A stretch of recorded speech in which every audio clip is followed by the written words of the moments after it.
Assalamualaikum warahmatullahi wabarakatuh. Kami dari kelompok 1 akan mempresentasikan hasil kerja kelompok kami yang berjudul Pengantar Esensi dan Ruang Lingkup. Kami beranggotakan 4 orang, yaitu ada Nur Ayuni Permadi, Rika Lutfiana, Tami Sri Mulyani, dan Vera Silvia Dewi, saya sendiri.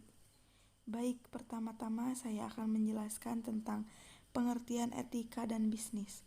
Etika adalah konsep penilaian sifat, kebenaran atau kebaikan dari tindakan sosial berdasarkan kepada tradisi yang dimiliki oleh individu maupun kelompok. Pembentukan etika melalui proses filsafat, sehingga etika merupakan bagian dari filsafat. Unsur utama yang membentuk etika adalah moral. Secara etimologi, etika berasal dari bahasa Yunani. Ethos artinya karakter watak, kesusilaan, dan adat kebiasaan. Etika berkaitan dengan konsep yang dimiliki kelompok atau individu, meliputi tindakan yang dilakukan benar atau salah, baik atau buruk.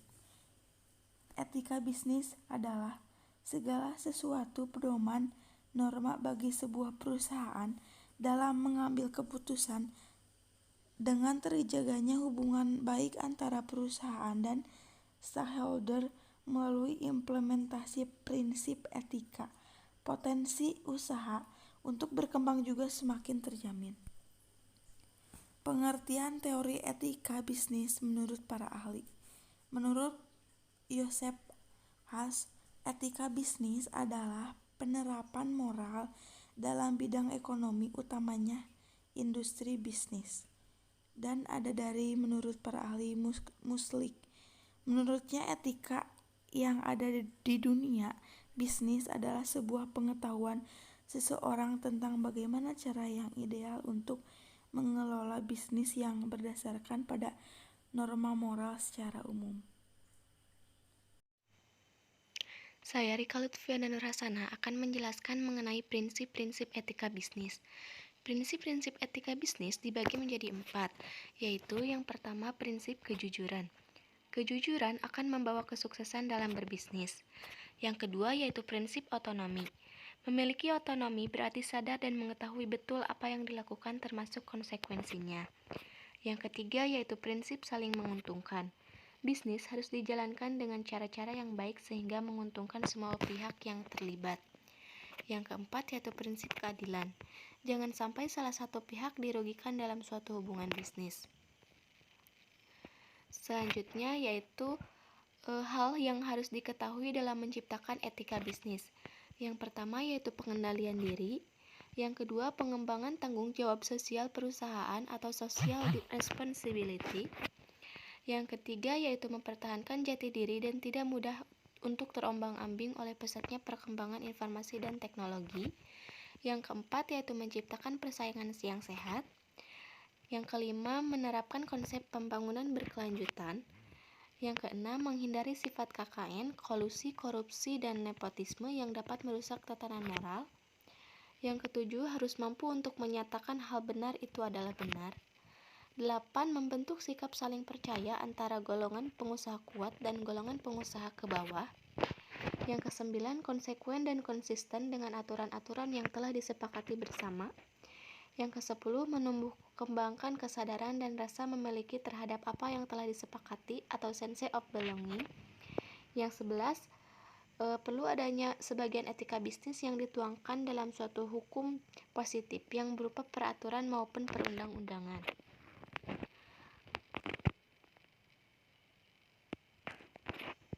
Selanjutnya yaitu manfaat dalam menerapkan etika bisnis. Manfaat yang pertama yaitu perusahaan mendapatkan kepercayaan dari konsumen.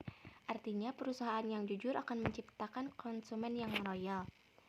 Yang kedua yaitu citra perusahaan di mata konsumen baik.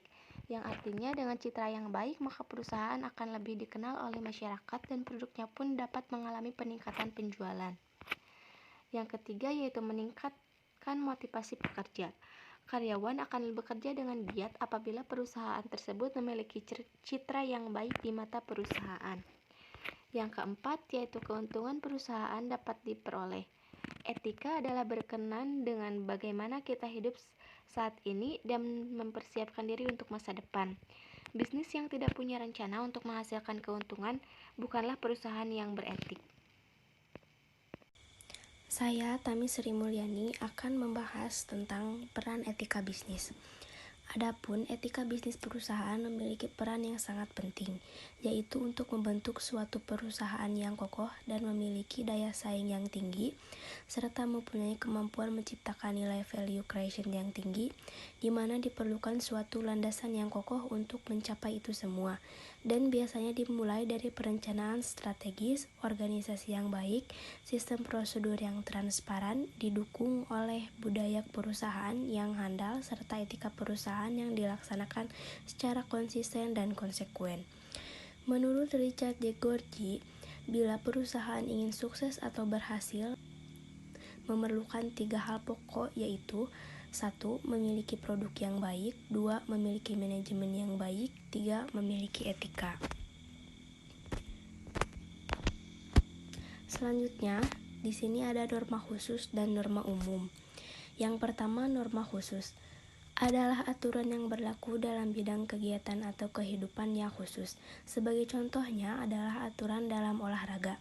Peraturan yang harus ditaati oleh pemain yang terlibat dalam satu kegiatan olahraga adalah contoh dalam menerapkan perilaku atau tindakan dari suatu kegiatan atau situasi yang khusus. Yang kedua, norma umum. Sebaliknya, lebih bersifat umum dan sampai pada tingkat tertentu, boleh dikatakan lebih bersifat universal atau dipahami atau dijadikan landasan menentukan perbuatan yang baik atau buruk oleh banyak orang di dunia. Di sini ada studi kasus. Contohnya yaitu pelanggaran etika bisnis PT Abadi Jaya. PT Abadi Jaya adalah perusahaan yang cukup terkenal dengan salah satu produknya berupa obat nyamuk dengan merek Baygon. Namun, belakangan diketahui jika produk tersebut telah melanggar etika bisnis. Banyak masyarakat telah mengenal produk ini sebagai obat nyamuk yang murah, tetapi sangat-sangat efektif. Sayangnya, mereka itu pada akhirnya harus menarik diri dari peredaran karena mengandung zat aktif proposur dan diklorvos yang merupakan salah satu bentuk pestisida. Pihak kesehatan menilai bahwa zat tersebut sangat berbahaya untuk sistem kesehatan manusia.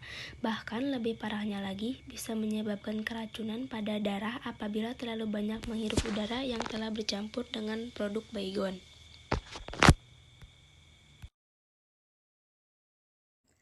Baik, selanjutnya saya Nur Ayuni akan menjelaskan analisis permasalahan.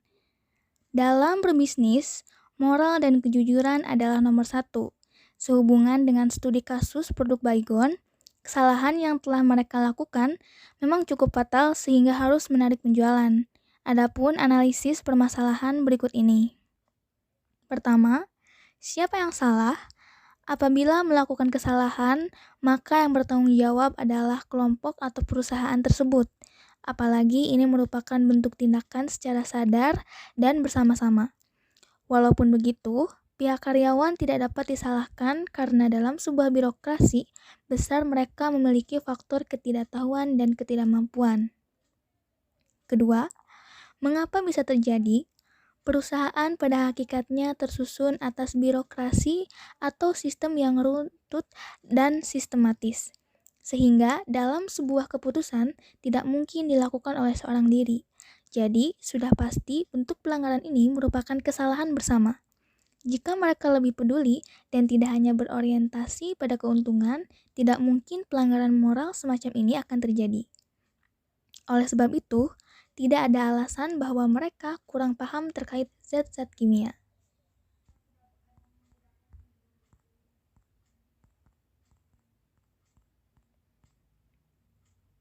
Selanjutnya, ketiga, pelanggaran etika. Etika dalam berbisnis adalah standar formal dan normal. Hanya saja tergantung dari pelaku usaha itu sendiri bagaimana cara menerapkannya pada organisasi. Faktanya, PT Abadi Jaya telah gagal mengaplikasikan moral tersebut, sehingga secara sadar melanggar prinsip kejujuran.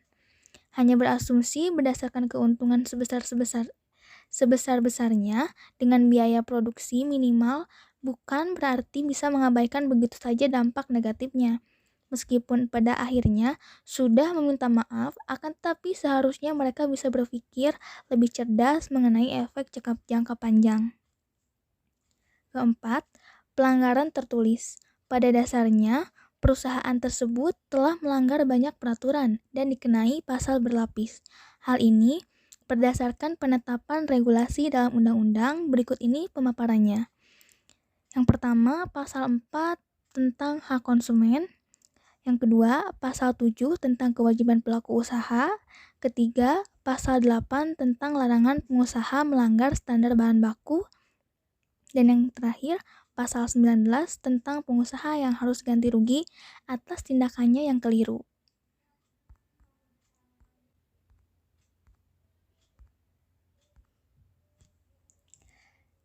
Selanjutnya, bagaimana tindakan penyelesaiannya? Sebagai bentuk hukuman dan tanggung jawab dari pihak produsen, mereka bukan hanya sekedar meminta maaf, tetapi juga bersedia untuk menarik seluruh produk obat nyamuk tersebut dari pasaran. Setelah itu, mereka mengajukan surat perizinan untuk memproduksi lagi. Namun, produk kali ini harus dipastikan sesuai dengan regulasi. Baygon aerosol yang baru oleh produsen diciptakan menggunakan formula yang berbeda dan tentunya bebas dari zat berbahaya, seperti pada pelanggaran sebelumnya. Bahkan, setiap zat akan mereka campurkan telah melakukan proses uji yang panjang dan lolos dari izin pemerintah. Barulah, pada tanggal 22 September 2021, produk Baygon aerosol yang baru benar-benar memperoleh perizinan untuk mengedarkan produknya secara resmi. Baik, kesimpulannya adalah dalam bisnis dengan para pelaku bisnis yang merupakan orang biasa, maka diperlukan prinsip-prinsip etika bisnis yang melanda di setiap pelaku bisnis tersebut. Adanya etika bisnis membuktikan bahwa bagi bisnis justru tidak ada pengecualian, serta bukan pula bentuk permusuhan yang lama terhadap bisnis dan kegiatan ekonomis. Etika bisnis adalah suatu kode etika perilaku pengusaha berdasarkan nilai-nilai moral dan norma yang dijadikan tuntunan dalam membuat keputusan dan memecahkan persoalan. Kelompok pemilik kepentingan yang mempengaruhi keputusan bisnis adalah para pengusaha dan mitra usaha. Etika bisnis bisa membantu untuk mengambil keputusan moral yang dapat dipertanggungjawabkan, tapi tidak berniat mengganti tempat dari para pelaku moral dalam perusahaan. Setiap perusahaan harus memiliki tanggung jawab terhadap semua pihak yang bersangkutan dengan perusahaannya, seperti tanggung jawabnya terhadap lingkungan, karyawan, investor, pelanggan, dan masyarakat. Karena dengan beretika bisnis yang baik, selain dapat menjamin kepercayaan dan loyalitas dari semua unsur yang berpengaruh pada perusahaan, juga sangat menentukan maju atau mundurnya suatu perusahaan. Presentasi dari kelompok kami cukup sekian. Apabila ada yang ingin ditanyakan, dipersilahkan. Mohon maaf apabila ada kesalahan dan kekurangan dari kelompok kami. Terima kasih atas perhatiannya. Wassalamualaikum warahmatullahi wabarakatuh.